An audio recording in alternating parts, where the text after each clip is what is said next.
Hello and welcome to Introduction to Psychology. I wanted to start by giving you a little orientation to our Moodle page and what our class will entail and get you started on the right track.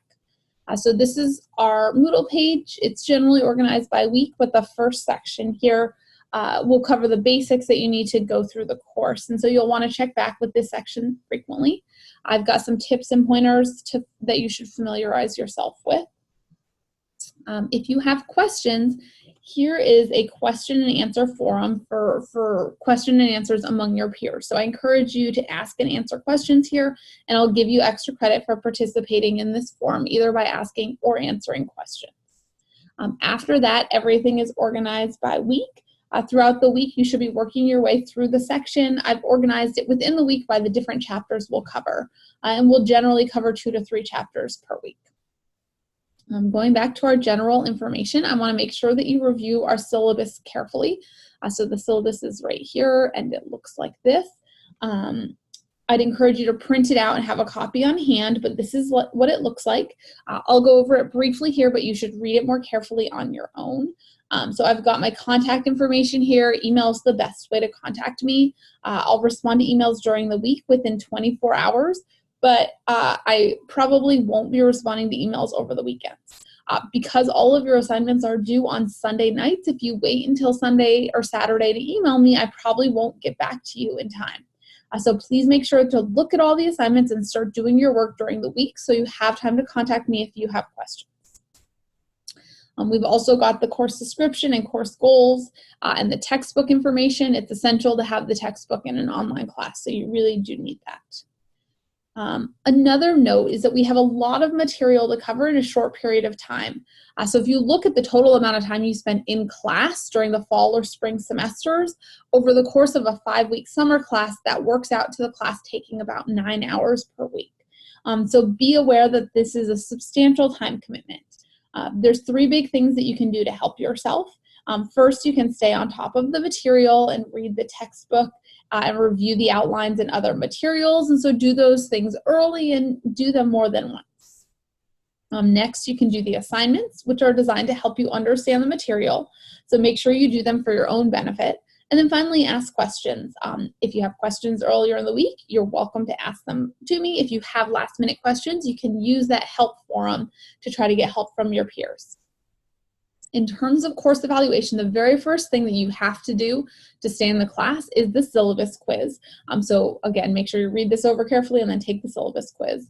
And then you have your assignments, which are worth 40% of your grade. You generally have 2 assignments per week, and they're due on Sundays at 11:55 unless otherwise noted. The last week of classes, everything's due on Thursday night, so make sure you pay attention to that. And then tests will be 60% of your grade. There's 1 test for each chapter that's covered, which makes 11 tests total.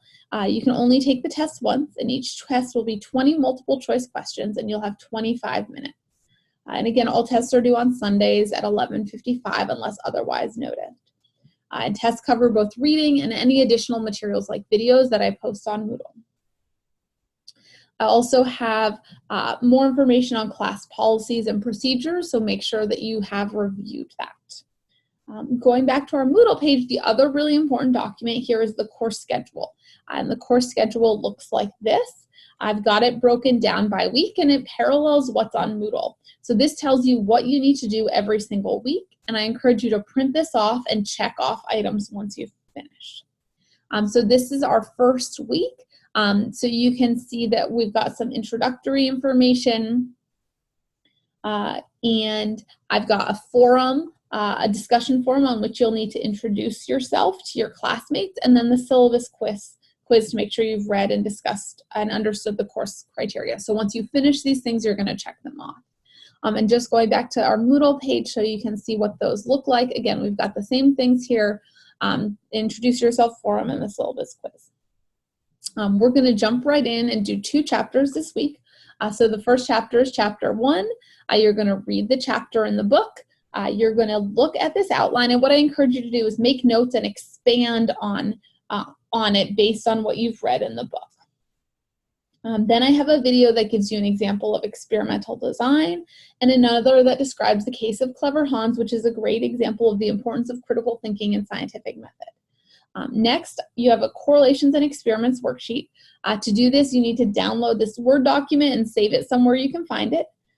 You complete the correlations half by just guessing what you think the correlations would be between the two constructs. So there's not a definite right answer. I just want your best educated guess. The experiments half has to do with identifying independent and dependent variables for each experiment.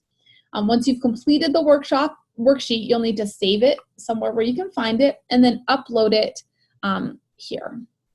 So you'll upload it as an attachment. Then you have the test for chapter 1. The second chapter that we're covering this week is chapter 5.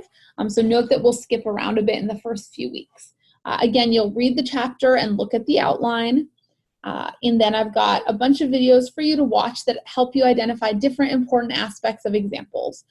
Once you've done this, I've actually got the answers to these examples so you can compare. So this is sometimes a tricky concept, and these are the kinds of questions that I'll ask you on the test, so this is a really good practice. Your assignment for this chapter is more practice identifying the important components of examples. So your assignment's down here, and then once you've finished these and feel good about them, you'll take the test. So that's the basic structure of how the class will work. If you have any questions, please feel free to contact me via email, and I look forward to hearing from you and reading your introductions in the Introduce Yourself